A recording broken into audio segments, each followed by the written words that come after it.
de sagesse que je suis allé vous annoncer le témoignage de Dieu. Car je n'ai pas eu la pensée de savoir parmi vous autre chose que Jésus-Christ crucifié. Moi-même, j'étais auprès de vous dans un état de faiblesse, de crainte et de tremblement. Et ma parole et ma prédication ne reposaient pas sur le discours persuasif de la sagesse, mais sur une démonstration d'esprit et de puissance. Le but, afin que votre foi soit fondée non sur la sagesse des hommes, mais sur la puissance de Dieu. Ce texte apparemment n'a rien à voir avec ce que je veux développer. Mais je veux vous dire ici que Dieu s'est trouvé un homme en son temps. Cet homme qui a écrit ses écrits a réalisé qu'il suivait les Écritures, mais sans connaître l'Écriture. Parce que les Écritures, c'est peut-être la Bible, mais l'Écriture, c'est ce qui se manifeste, autrement dit, la parole annoncée. L'apôtre Paul a été investi, construit, bâti auprès d'un homme qui connaissait les Écritures, Gamaliel. Et la Bible précise que cet homme-là était rempli d'une connaissance. Il pouvait lire toute la Torah en entier, virgule, point. Parce qu'il savait, formé à l'école, donc croyait en ces écritures qu'il avait, mais il n'avait pas encore rencontré la parole. Dans son parcours, il décide de poursuivre tous ceux qui suivaient Jésus en ce temps-là, qui prônaient le miracle de Jésus, qui vivaient Christ. Et en Actes chapitre 9, il reçoit un mandat, une lettre pour aller détruire, tuer tous ceux qui prêchaient Jésus. Et la Bible dit qu'en cours de route, le Seigneur va le rencontrer. La force et la puissance de Dieu va tomber sur lui. Une lumière inaccessible à lui pour l'aveugler. Et dans cet aveuglement-là, il va poser la question: qui es-tu, Seigneur? Qu'il rencontre. Parce que pour qu'il y ait rencontre, pour qu'il puisse dire qui es-tu. Et il ajoute: Seigneur, c'est qu'il a rencontré une force au-delà du degré des lettres que les hommes lui ont donné pour les tuer déjà. Il dit: je suis Jésus que tu persécutes. Mais il sera dur de régénérer comme les écrits. Paul décide de s'incliner devant cette force et de décider de servir cette force qui n'est nulle autre que la parole fait chair. Dans son parcours, il va aller rencontrer une autre personne, Ananias, qui priera pour lui. Les écailles vont tomber de ses yeux après 3 jours, qui fait mention d'une résurrection, d'une naissance nouvelle. L'apôtre Paul n'a pas rencontré Jésus vis-à-vis, mais il a rencontré le Seigneur et la parole faite chair en esprit. Donc il était détenteur d'une connaissance qui ne venait pas des cris des hommes, des témoignages des hommes, mais d'une vérité qui est venue à lui. Et c'est dans cette marche-là qu'il a commencé à prôner Christ. Les gens se posant des questions parce qu'elle analysait sur la base de son passé un tueur.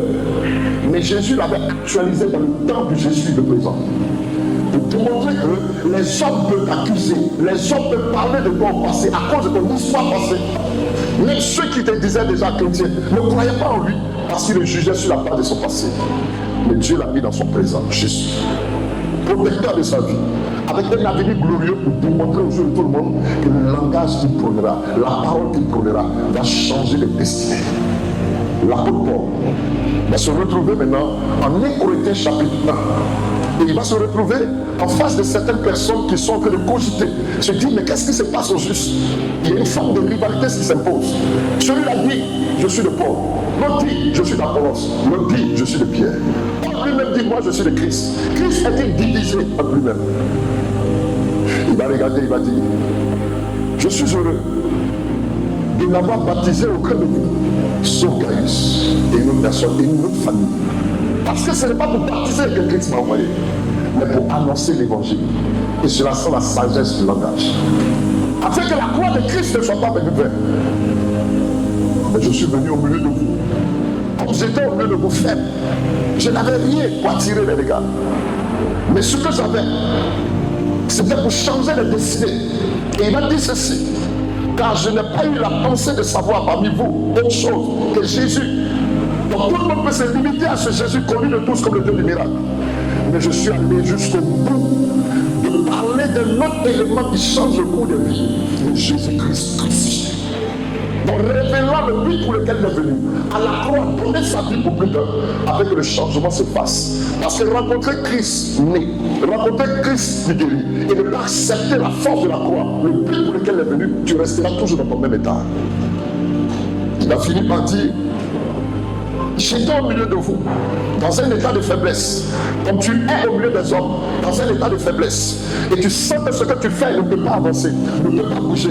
Il dit, j'étais au milieu de vous dans un état de faiblesse, de crainte, parce que je ne sais pas qu'est-ce que les hommes vont dire, comment ils vont me voir. Il va plus loin pour dire, et de grands tremblements. Mais la seule assurance que j'avais, c'est que ma parole et ma prédication ne reposaient pas sur les discours persuasifs de la sagesse. Parce que autrefois, je prêchais la sagesse des hommes, mais sur une démonstration d'esprit et de puissance. Donc il est en train de dire que c'est vrai que j'étais au milieu de vous, je ne pouvais pas le voir, j'avais peur, j'avais la crainte, pourtant j'avais la sagesse des hommes, mais j'ai reçu une sagesse au-delà de tout.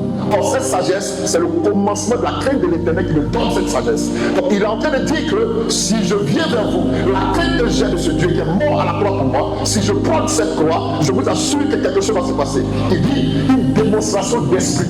Bon, la démonstration d'esprit, c'est le signe palpable de la présence de Dieu dans la vie d'une personne qui peut pleurer, qui se retrouve à pleurer parce qu'elle reconnaissant qui il est, ou parce qu'il aura rencontré la face de Dieu. Or, rencontrer la face de Dieu, c'est la gloire, la présence, la lumière inaccessible qui, comme un miroir, se présente avec devant toi pour pouvoir révéler sa pureté, la blancheur, que tout le monde voit sans avoir une tache à l'intérieur. Ça t'amène à te repentir, à demander pardon, à t'incliner, à reconnaître que tu as un besoin, mais le besoin d'un sauveur. La deuxième phase, la démonstration d'esprit, du moins de puissance, révèle qu'il vient pour actionner sa force à ton endroit. Pour que tu expérimentes la guérison, pour que tu expérimentes le miracle, pour que tu expérimentes quelque chose qu'aucun homme ne peut te donner. L'apôtre Paul a parlé. Il a dit, je ne suis pas venu seulement pour baptiser. Pourquoi? Parce que lorsque le Seigneur partait, il a dit une chose. Et cette parole m'a tellement touché. Celui qui croira et qui sera baptisé sera sauvé. Et on comprend ici dans ce texte que les gens se sont plus focalisés sur le sens du baptême. Le baptême a un sens. Mais je vais poser la question. Celui qui était à la croix, les deux brigands à la croix, est-il passé par le baptême pour atteindre le ciel? Non. Ça veut dire qu'ils ont détourné tout. Ils ont oublié d'abord de croire. En croire quelqu'un, les disciples, autrefois, lorsqu'ils marchaient dans ce monde, on ne les appelait pas chrétiens, on les appelait des croyants. Ils croyaient encore en la parole. Et cette parole-là faisait des enfants de Dieu. Maintenant, aux yeux de tout le monde, le deuxième volet qui parlait d'être baptisé, tuer la nature et puis revivre pour Christ, allait maintenant s'exprimer. L'apôtre Paul a dit, vous suivez les gens pour le baptême. En fait, vous êtes en train de dire aux yeux de tout le monde que vous êtes baptisés alors que vous ne croyez pas en celui qui baptise. Deux mots, croire et baptiser. Il ne suffit pas aux yeux des hommes d'accepter d'être plongé dans l'eau. Mais est-ce que ta nature révèle vraiment qui tu as rencontré? Celui qui donne aux hommes de te donner un nom chrétien. Parce que le chrétien ne dit pas qu'il est chrétien. C'est le païen qui voit la vie de Christ en lui qui témoigne qui il est. Tu es venu ce matin parce que tu as l'espoir de voir Dieu. Mais ce même Dieu-là, quand il était sur la terre, celui qu'on appelle Christ, qui est venu sur la terre, il est venu d'opérer des miracles. Tout le monde a su qu'il a opéré des miracles. Mais pourquoi ce grand Dieu n'a-t-il pas fait 1000 résurrections? Il en a fait 3. 3 résurrections de son ministère terrestre. 3 ans et demi. 3 résurrections. Pierre en a fait plus, Jean en a fait plus, les apôtres en ont fait plus. Mais pourquoi s'est-il limité à ces 3 résurrections? La résurrection en elle-même a son sens. Ça veut dire que si Jésus venait, il n'était pas venu seulement pour guérir, mais pour ramener, apporter un changement de direction. Parce que l'homme naît et l'homme meurt. Mais lui, il commence par, il enlève la personne de la mort à la vie. Est-ce que quelqu'un me comprend? Je suis en train de parler de quelqu'un que Dieu veut sortir de le monde de vie qu'il a de la mort, mais pour le ramener dans une vie, la vie du royaume. Est-ce que je suis en train de déclarer quelque chose? Je prie ce matin que cette parole te fasse du bien, que tu sortes de l'anonymat à l'accomplissement. La résurrection est le fait de revenir à la vie après la mort. Quand tu ne connais pas le Seigneur et que tu marches, tu es mort quand bien même que tu vis. Et quand tu rencontres la vie, elle t'enterre aux yeux de tout le monde et puis elle te redonne une nouvelle vie. Pourquoi? Parce que la nature ancienne doit mourir. Quand je parle de résurrection, c'est le retour de la mort à la vie, comme je dis. Je vais plus loin pour dire, c'est un renversement de situation. Parce que le style moderne que nous connaissons, un enfant naît et un enfant meurt. Mais avec le Seigneur, il y a la mort avant la vie. Ça veut dire que ce que le monde a commencé avec toi, ce que la sorcellerie a commencé avec toi, ce que la malédiction a commencé avec toi, lui, il prend tout ça. Et puis maintenant, il te prend, il te révèle aussi les hommes pour dire que ce que vous avez cru mort, je suis venu pour que cette chose-là ait la vie, parce que quelqu'un peut la connaître cette vie. Quand je parle de résurrection, je parle de réapparition. Parce qu'aux yeux des hommes, tu ne peux pas t'asseoir au milieu d'eux. L'état dans lequel tu étais, on ne pouvait pas te présenter. Quand on te regarde, c'est toi toujours qui prenais la main. Donc on ne pouvait pas faire attention à toi dans le quartier. On connaissait la petite fille, excusez-moi l'expression, avec son petit paille qui se promenait dans les rues. Mais quand elle réapparaît parce qu'elle a croisé quelqu'un qui peut habiller, quelqu'un qui peut révéler, quelqu'un qui peut établir. Donc la petite fille, excusez-moi, qui portait le petit caleçon qui se promenait dans la rue, on l'a connue petite. On a quitté le quartier, on espère venir la trouver encore petite. Mais l'état de sa position fait que même son petit âge, les gens sont obligés de l'incliner parce qu'on comprend que Dieu a changé de personne. Je t'assure que tu vas sortir. Je dis de la mort à la résurrection ce jour. Alléluia. Je dis Alléluia. Je dis Alléluia. Tout ce qui a été appelé par Dieu, tu vas revivre. Alléluia. Et en lisant ma parole, j'ai compris que Jésus en a fait trois résurrections. L'une des premières résurrections, c'est la fille de Jaïrus. La Bible dit, cette résurrection s'est passée dans une ville qu'on appelle Capernaum. Donc Capernaum veut dire village de consolation. Ça veut dire quoi? Ce village-là était dans l'attente d'être consolé. Donc il y a des situations que vit quelqu'un, le village ou l'atmosphère dans laquelle il est a besoin d'un consolateur. Donc quand Jésus vient sur la terre, il vient pour apporter la consolation. Dans un secteur, vis-à-vis de la vie d'une personne qui pleure, qui se lamente et qui cherche, qui va venir essuyer des larmes. Ce n'est pas seulement essuyer, mais permettre à cette personne-là, ton aspect, de pouvoir lire en lieu de place des pleurs. La deuxième personne qu'il a ressuscité, c'est le fils de la veuve de Naïm. Or, Naïm veut dire agréable, Naïm veut dire beau. Il peut avoir une apparence belle dans ta vie, mais tu as besoin d'une résurrection. Il peut avoir un état beau, un homme beau, mais qui regarde à l'intérieur avec tous les diplômes de l'Union. Mais il a besoin, quelque part, de rencontrer, de vivre et d'expérimenter une résurrection. La troisième personne, c'est Lazare. Lazare était son ami. C'est l'image de ceux qui sont chrétiens, qui vivent avec Christ, qui vivent des états difficiles. Et au moment où tu t'attends à la manifestation de Dieu, il n'agit pas parce que ton temps n'est pas le sien. Il va attendre le temps propice parce qu'il sait que quand une personne est malade, il n'a pas beaucoup de visiteurs, mais quand il est mort, ceux qui attendaient sa mort viennent aux funérailles pour dire qu'il a suivi Jésus en vain.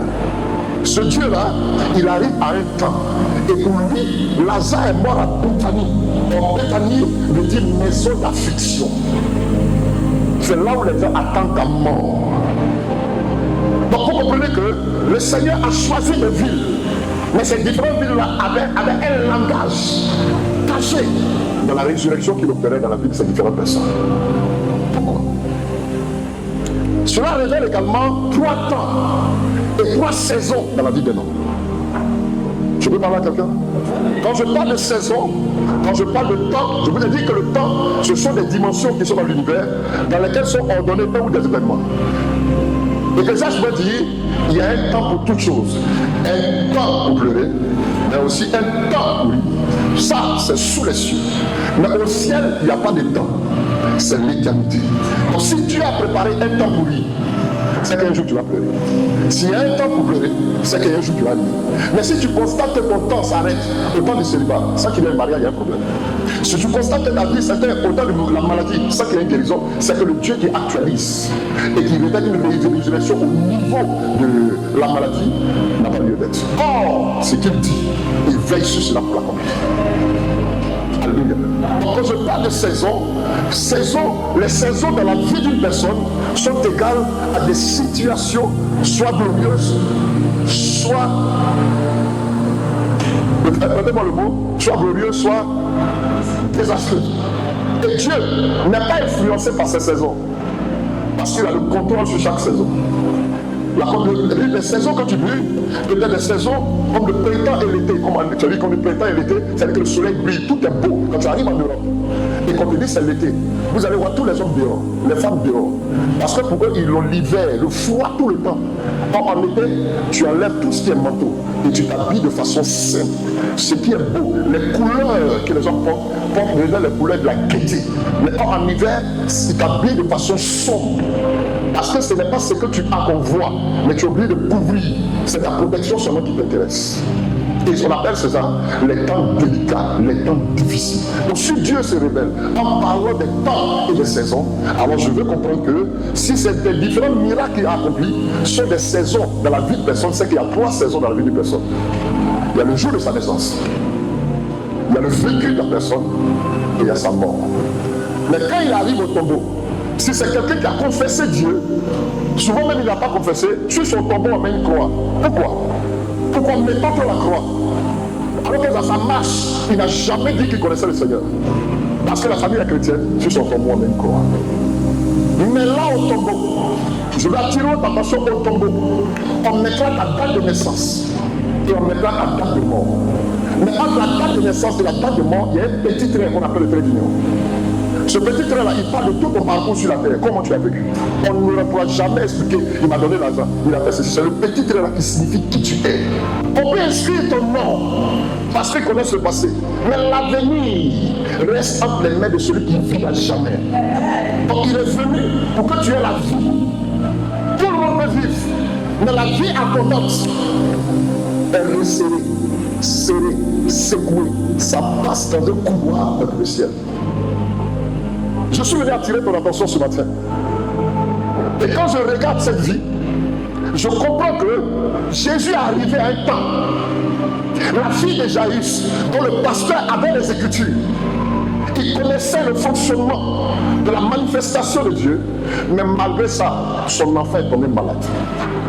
Et la Bible dit, il a appelé le Seigneur et il a présenté au Seigneur comment fonctionne le miracle. Viens dans ma maison, impose ta main à ma fille et elle sera guérie. C'est l'image de ceux qui savent comment Dieu fonctionne. Mais quand Dieu veut aller au-delà, pour démontrer que tu es en train de prêcher le Dieu qui guérit, mais je veux aller au-delà pour que tu comprennes que je suis le Dieu de la mort. Il permet que dans son parcours, pendant qu'il est en train d'aller, une femme qui avait la tête de sang l'interpelle pour écouter le temps de la guérison, afin que le temps de la résurrection s'impose à lui. Donc il touche la femme touche son vêtement, elle est guérie. Et Jésus, le temps qu'il a pris là, a causé avec la femme, avant qu'il arrive sur la jeune fille qui est malade, on lui dit, elle est déjà morte. Où se trouvait-elle? Dans la maison. Il arrive, et là où tout le monde a pensé mort, lui il pense sommeil. Il dit à la jeune fille, lève-toi. Si elle est guérie dans sa maison, c'est l'image de tes problèmes qui commencent, mais qui n'ont pas encore connu une suite. Je suis venu ici ce matin parce que des problèmes ont un commencement. Ça a débuté. Et Jésus qui est Dieu est capable de régler ton problème qui a commencé. Apporter la vie là où le monde a dit qu'il est mort. C'est le commencement de tes problèmes. Et comme Jésus est au commencement, les gens pensent qu'il est seulement la fin. Mais dans l'intervalle du commencement de la fin, il travaille au milieu. Le deuxième cas concerne le fils de la veuve de Naïm. La Bible dit, Jésus arrive, mais avant qu'il ne rentre en scène, il a laissé le temps à la mort de s'installer dans une famille. Qui est cette femme? Une femme pieuse. La Bible dit, cette femme-là avait un époux. Et cet époux-là, ils ont tout partagé. Et quelque temps après, l'époux meurt. Imaginez cette femme-là, dans sa marche, elle a fait le projet avec son mari. Elle a décidé que l'avenir va se faire comme ça. Elle a sacrifié sa vie dans le champ. Aller au Ignam, pour monter Ignam, se battre. Et au moment où ils sont en train de faire le projet, son mari meurt. L'amour qu'elle avait pour son mari est parti. À qui elle va dire je t'aime? Tu vas toucher ses cheveux? Qui va toucher ses joues? Qui va un jour lui dire viens ma femme parce que tu as froid? Personne. C'est l'image de beaucoup de personnes ici qui ont constaté que leurs projets, ceux sur lesquels ils s'étaient appuyés, sont partis. La foi que tu as mis à un homme, t'as lâché. Tu as pris ton petit argent du marché, tu as donné au monsieur pour qu'il aille passer les concours. Il a réussi, il t'a abandonné. Cette femme se retrouve veuve parce qu'il n'y a plus personne, sa connexion pour la conduire. Et elle prend la décision. Même si je suis veuve, il y a un Dieu au ciel qui est l'époux des veuves. Mais j'ai envie de continuer de croire. Donc elle investit tout ce qu'elle a dans son fils unique. Elle donne tout ce qu'elle a. Et la Bible précise que plus tard, le fils unique aussi meurt. Permettez-moi de vous dire, quand ton dernier espoir meurt, quand ceux sur lesquels tu n'as plus placé meurent, ton dernier argent que tu as mis dans le commerce et puis le champ brûlé. Quand tu réalises que tout ce qui te reste est parti, peu importe ce qu'on va venir te dire, Jacob, ça va aller. Dieu dit à Seigneur, ce qu'il a pris, ce qu'il a donné, il a repris. Ce n'est pas ces paroles-là que tu veux entendre. Dans son expression, c'est de pleurer. Elle pleure, elle se lamente, elle cherche qui sera la réponse à cette pression. Et elle constate que, vrai, donc amusement là, on se va enterrer mon fils. Je souhaiterais qu'elle soit une femme bêtée. Parce qu'elle a perdu son enfant. L'ami, ce n'est pas. Mon bras, les pieds, elle peut se tourner, elle peut se blesser. Une façon de faire comprendre que ça lui fait mal. Et dans cette pleure, elle partait avec un cortège. Mais le cortège de la désolation. Et tout le monde pleure avec elle. Ils sont habillés en habit noir. Que Dieu a pris, ce qu'il a donné, il a repris. Quand elle entend ça, dit, mais ceux-là même, ils ne sont pas dans la même pensée que toi. Mais elle ne peut pas les chasser. Parce que c'est l'atmosphère de la mort qui l'accompagne. Et pendant qu'elle partait, ils étaient en train d'aller vers le tombeau. En face d'elle, il y a un autre cortège qui arrive. Il y a un autre cortège qui vient. Mais ce cortège, à la tête du cortège, il y a Jésus. Jésus à la tête de ce cortège et il marche avec assurance, il n'est pas influencé par la mort. La Bible dit que quand il vient, il marche avec assurance. Et tout le cortège qui accompagne Jésus, il y a la joie, il y a le rire. Et est-ce que tu as vu ce qu'il a fait hier? Quand nous on entend les partout, on est convaincu qu'il va faire encore quelque chose. Je suis venu te dire que ton histoire ne va pas faire un boulot. Là, ils ont quitté la maison et ils sont en cours de route. C'est en cours de route qu'il y a le croisement. Une façon de dire ton problème a commencé. C'est en train d'évoluer. C'est parti à une autre étape où il y a l'évolution. Le cancer a évolué. Ton problème a pris une autre dimension. Mais il y a quelqu'un qui est au milieu. Celui qui se révèle au milieu dans le feu. Shabbat déjà avec le qui a la quatrième personne au milieu. Il n'agit pas en dehors, mais il t'attend au milieu où les hommes ont poussé le pion plus loin. Quand il arrive, il regarde quoi? Il arrête le cortège. Je suis venu te dire qu'il y a un cortège qui va s'arrêter dans ta vie. Je ne sais pas où ils sont en train de partir avec. Mais son ton dernier espoir, il aura une pause. Il y a quelqu'un qui veut parler. La Bible dit qu'il arrête le cortège. Il dit à la femme, ne pleure pas. La femme se calme tout de suite. Pourquoi? Parce qu'elle a les échos que celui-là, quand il parle, les conditions changent. Pourtant, on lui a même dit ne pleure pas. Mais le langage du pleurement du Seigneur était totalement différent. Lève-toi. La Bible dit de mort s'assit. On n'a pas dit se tient debout. Il a dit lève-toi. Quand quelque chose s'assoit, c'est pourquoi on met une table. Le Seigneur dit, je vais mettre une table en face de ton adversaire. Donc ça veut dire que quand le mort s'assoit, tous ceux qui attendaient sa mort, ils sont en face. C'est-à-dire ceux qui n'espéraient pas que le Fils s'asseye sur eux à la même table. Ils sont obligés de s'asseoir. Et maintenant on le contemple. Ils sont obligés de te voir vivant. Ils sont obligés de voir le miracle de ta vie ressuscité. Ils sont obligés de voir la grâce de Dieu s'exprimer. Ils vont voir que le vrai humain, le Seigneur ne connaît pas qu'ils sont loin. Ils seront en face. Le mort s'assit. Le Seigneur prend l'enfant, il le redonne à sa mère. Résurrection au milieu du parcours. Tu es peut-être à une étape de ta vie où tu es à l'étape où ton problème a évolué. Tous ceux qui sont autour ne peuvent plus rien. Il y a quelqu'un qui marche et qui vient à ta rencontre parce qu'il a entendu tes pleurs. Il a vu la moquerie des gens. Il a vu les limites humaines et qui ne peut plus. C'est là que Jésus arrive au milieu de ta situation. Troisième étape de résurrection, Lazare. un ami. Avec lui, il a tout partagé. La Bible dit, Lazare, en Jean chapitre 11, son ami Lazare est malade. On vient appeler le Seigneur, mais le Seigneur ne va pas. Il continue de travailler. Écoutez-moi, Dieu n'est pas obligé d'agir en ton temps. Dieu n'est pas obligé d'agir en ton temps. Tu sais, souvent, Dieu peut utiliser un problème. Et dans ce problème-là, te donner ce que tu cherches. Il y a quelqu'un qui ne m'a pas compris. Il est bizarre. Il va utiliser un problème pour résoudre. Alors que tu es déjà, les évangiles, tu es déjà en pain. Mais il augmente le pain. Il augmente le problème. Comme moi je suis ton ami, je prie, je jeûne, je fais tout chaque jour. Et puis je suis malade, on vient te dire. Et puis le gars, il précise même. On dit ton ami Lazare. Une façon de dire, hey, vous allez tout partager ensemble. Mais il ne vient pas. Jésus met encore quelques jours. Quand les 3 jours passent, la Bible dit, il dit à ses disciples, lèvons-nous maintenant, allons, parce que mon ami Lazare dort. Alors que dans la réalité, il est mort. Donc Dieu voit sommeil, parce qu'il n'a pas la même vision que les hommes. Les gens voient ta situation morte. Oui. Mais Jésus, il quitte dans le 3e jour. Le temps qu'il arrive, ça fait 4 jours. Pourquoi a-t-il attendu que la situation pourrisse, qui est la dernière étape, que le 3e jour? Or, c'est au 3e jour que Jésus a été ressuscité. Mais il est venu dans un état où c'était pourri. Mais le grand Jésus, lui, n'a pas fait 4 jours dans le tombeau. Il en a fait 3. Pourquoi attend-il que ça fasse 4? Parce que 4 révèle l'équilibre. Quand il va ressusciter Lazare, c'est pour équilibrer spirituellement. Aïe, aïe, aïe. Et équilibrer matériellement, c'est-à-dire le côté spirituel, il va le faire, et le côté physique, il va également l'accomplir. Mais ceux qui étaient là, pendant que Dieu veut agir dans ta vie, il y a des hommes qui vont venir pour le retarder. Lui, la première personne, c'est sa propre sœur. Mars.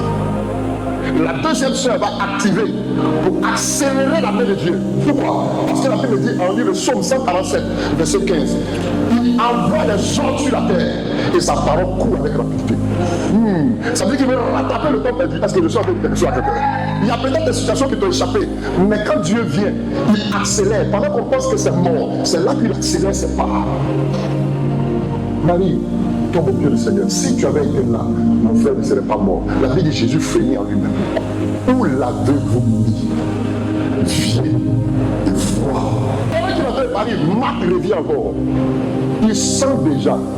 Pourquoi? Parce que pourri. Pourquoi Jésus vient au moment où tout est pourri? Pourquoi le Seigneur arrive dans ta vie, dans ton cas, au moment où tout est pourri, au moment où on n'espère plus, la médecine a diagnostiqué. Les gens sont déjà rentrés dans un état de gloire. Examen fini. Ils sont déjà rentrés dans l'armée. Ils sont déjà rentrés à l'école de... Comment on appelle les enseignants là? Au CAFOR. Et toi, tu n'es pas rentré ce jour-là. Pourquoi attend-il que ça pourrisse? Pourquoi quel homme t'a dit qu'il va te poser puis il ne l'a pas fait? Parce que celui qui va te marier n'est pas l'époux. Mais celui qui va te poser va te mettre à la place de l'époux. Dieu ne fonctionne pas au temps des hommes. Donc ne dis pas comme la situation a duré que c'est pourri. Dieu ne peut plus rien. Jésus est arrivé au moment où Lazare est pourri. Il n'est pas arrivé dans le commencement, il n'est pas arrivé au milieu de son parcours, mais il est arrivé où tout est pourri. Je vous ai dit la résurrection, c'est parti d'un état de mort à la vie, pas un état de vie à la mort. Parce que le processus normal, on naît et on meurt. Mais Jésus commence lui à la mort. Où l'avez-vous mis? Il sent déjà. Il dit, n'était-ce pas dit que si tu crois, donc le problème du mot croire, on va passer. Parce que Jésus est le consommateur de la foi. C'est-à-dire que Dieu se nourrit de ta foi. Le meilleur aliment que le Seigneur sait, c'est ta foi. Crois qu'il peut le faire. La Bible dit que Jésus arrive là. Il regarde le tombeau. Et il ne t'appelle pas Lazare tout de suite. Il dit ôtez la pierre. C'est-à-dire que Marc n'a pas pu. Son incrédulité a maintenu la porte. Toi, Jésus veut t'appeler. Il veut agir dans ta vie, mais ton incrédulité maintient la porte. La pierre qui est dans le trou qu'ils ont mis dans le mur, ils ont mis la pierre pour fermer. C'est ton incrédulité qui est cette pierre-là. Jésus dit ôter la pierre parce qu'il y a quelqu'un qui doit entendre son nom. Lazare, oh, il regarde, oh, destiné, oh, donne ton nom, dis-moi ton nom, Agathe, Laura, c'est-à-dire il t'appelle par ton nom. La Bible ne dit pas, il a crié Lazare, mais il n'a pas parlé à un vivant. Il a parlé à l'esprit de Lazare qui tournait encore dans le tombeau, mais qui attendait la voix du ressuscité. Son esprit était encore en éveil, quand bien même que le corps est pourri. La situation est morte physiquement, mais l'espoir, tant que tu vis, l'espoir va mener la main de Dieu ici. Ça aide. Il attend. C'est-à-dire, il n'a pas dit le mort, mais il dit Lazare. Mon frère, quel est votre nom? Quel est votre nom? Pas de force, s'il te plaît. Je crois, je bénis Dieu parce que tu as le nom, c'est-à-dire de l'armée céleste. Sors! Il a donné un ordre, pas au corps, mais à l'esprit éveillé, l'esprit de la foi. Lazare, ton croyant mort, mais dont l'esprit est en vie, sort. La Bible ne dit pas Lazare sorti, on dit le mort sorti. Donc ce qui était pour lui revient à la vie. Oh my God. Ce qui était détruit revient à la vie. Et quand on t'appelle à ton nom, en fait, indirectement, ce qui ressuscite, c'est ta situation. Parce que ça t'appartient. C'est ton travail, parce que ça t'appartient. C'est ta santé, parce que ça t'appartient. On t'appelle à ton nom, mais tout ce qui... C'est-à-dire que quand Jésus rentre quelque part, il ne rentre pas pour laisser l'argent dehors. Parce que l'or et l'argent lui appartiennent. Il ne rentre pas dans ta vie pour laisser la guérison dehors. Parce qu'il est la guérison. Donc quand le Seigneur appelle Lazare, tout ce qui concerne l'argent doit sortir. Est-ce que je suis en train de dire quelque chose à quelqu'un? Je suis en train d'annoncer une résurrection. Au troisième plan, où tout est petit, j'annonce une résurrection sans précédent. Si tu me tiens la main, je relâche.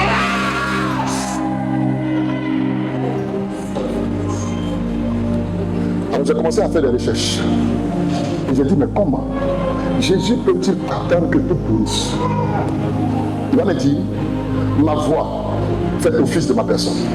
Quand j'ai croisé le vieux père Zacharie, je lui ai dit, ta prière a été exaucée. Zacharie m'a posé une question. Comment cela se fera-t-il? Je ne lui ai pas donné d'explication, j'ai fermé sa bouche. Parce qu'il y a des choses que Dieu veut faire dans ta vie, mais il ferme ta bouche, il n'a pas le temps de témoigner. Il a fermé la bouche de Zacharie et lui a donné la consigne. Ton miracle, il va s'appeler temps. Mais pendant qu'il veut parler, il ne peut pas. Il y a des temps où Dieu ferme ta bouche, il ne veut pas que tu parles avant le temps. Mais tu dois connaître déjà la réponse. Parce qu'il dit cet enfant-là va s'appeler Jean. Mais il ne peut pas dire, il ne peut pas parler. Donc quand il sort, tout le monde le regarde. On sait qu'il a une vision, on sait qu'il a rencontré Dieu, mais il ne peut pas parler. On sait que Dieu a dit quelque chose sur ta vie, mais tu ne peux pas parler. C'est pas le temps de dire. Mais pourtant tu as le nom. Il dit, je vais faire une chose nouvelle. Quand on dit une chose, ça n'a pas de nom, mais c'est toi qui donnes le nom à la chose. Zacharie, quand l'enfant naît, tout le monde se précipite pour dire on va l'appeler comme ça. Il dit non, c'est là que ça bouge chaud. On l'appellera Jean. Tout le monde est étonné. Mais dans ta famille, il n'y a pas de Jean. Oui, dans ma famille, il n'y a pas, parce que mon miracle n'est pas égal à ma famille. Il ne peut pas porter le nom de ma famille parce que le miracle est unique. Parce que je suis en train de dire quelque chose à quelqu'un. Je dis tu donneras un nom à ton miracle. Je dis que tu donneras un nom à ton miracle. Je dis que tu donneras un nom à ton miracle. Pas parler de quelqu'un qui dit je reçois. Pas parler de 2 personnes, ça va multiplier. Pas parler de 3 personnes, ça se multiplie. Si tu pas parler de 4 personnes, ça équilibre. C'est prophétiquement parlant que je suis en train de prêcher ce matin. Si tu as conscience de ce que je suis en train de dire, tu n'as pas besoin de position de même aujourd'hui. Alléluia. Observez très bien ce qui se passe. La Bible dit, Lazare revient à la vie. Le vieux père Zacharie a eu maintenant son miracle. Maintenant, la même question que Zacharie a posée à l'ange, la même question, Marie aussi pose à l'ange. Mais ils n'ont pas les mêmes réponses.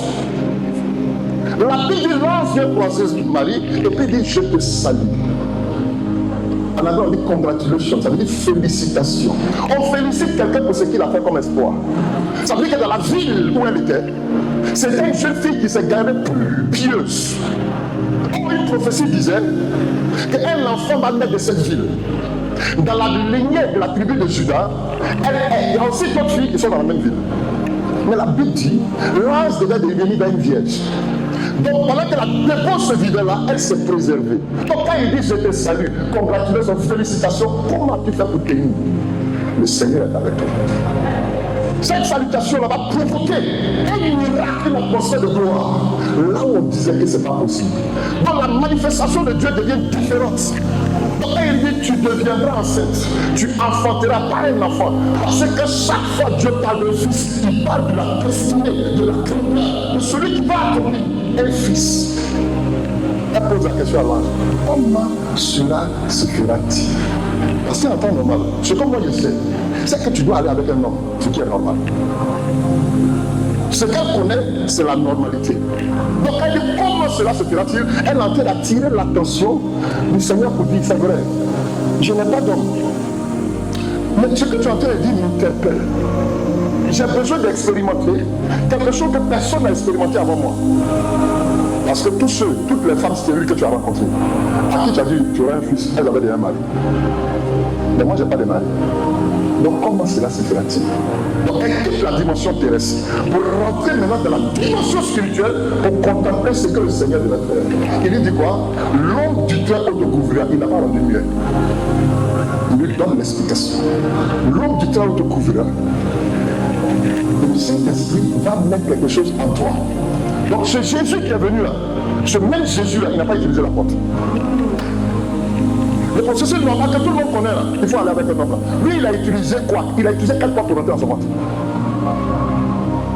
Donc, ce même Jésus-là, quand il rentre dans ta vie, il n'utilise pas les portes. Parce qu'il est la porte de ta vie. Wow. Est-ce que je suis en train de dire quelque chose avec eux? C'est-à-dire, comment va se faire le miracle? Elle ne dépend pas de toi. Laisse l'homme te couvrir.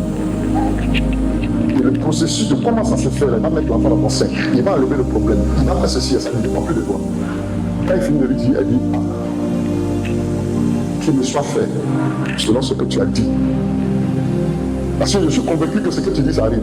Elle n'a pas connu Joseph, mais elle est tombée enceinte. Donc Jésus n'a pas utilisé la porte humaine, mais il a utilisé une porte spirituelle pour avoir accès au ventre de Marie. Ce même Jésus-là, quand ses disciples étaient assis sur la table, il n'a pas mis la clé dans une porte, il l'a apparu. Donc le Seigneur va apparaître dans ta vie comme jamais tu ne t'attendais. Ça nous dit quoi? On a un Dieu qui n'agit pas à la façon des hommes. Donc à quel stade que sont tous nos problèmes? Au stade final? Ou bien c'est au milieu? Ou bien ça vient de commencer? Ou les directions de son cœur? J'ai dit à Dieu, Seigneur, ce qui a pourri à moi, le monde a dit, ok, mais que dis-tu? Ils ont volé ma moto. Seigneur, que dis-tu? Ils ont pris quelque chose. Mais que dit Dieu? Pourquoi permet-il ça? La seule chose qu'il attend de toi, pour continuer de croire, qu'il est capable de ramener la vie, c'est qu'il compte. Pardon, Seigneur, que Dieu nous bénisse.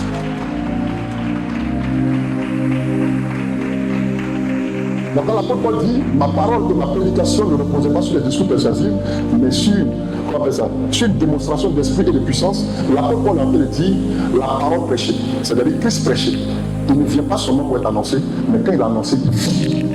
Donc tu peux changer le cours de ta vie en disant ce qu'il est capable de faire. L'apôtre Paul ne se limitait pas seulement. Or, vous savez, une bénédiction, une malédiction, qui sait? Et puis on finit, on s'élève, on s'en va. Regarde quelqu'un à côté de toi. Il y a quelque chose qui vient de susciter en toi. Alléluia. Si tu veux, il y a quelqu'un pour le Seigneur.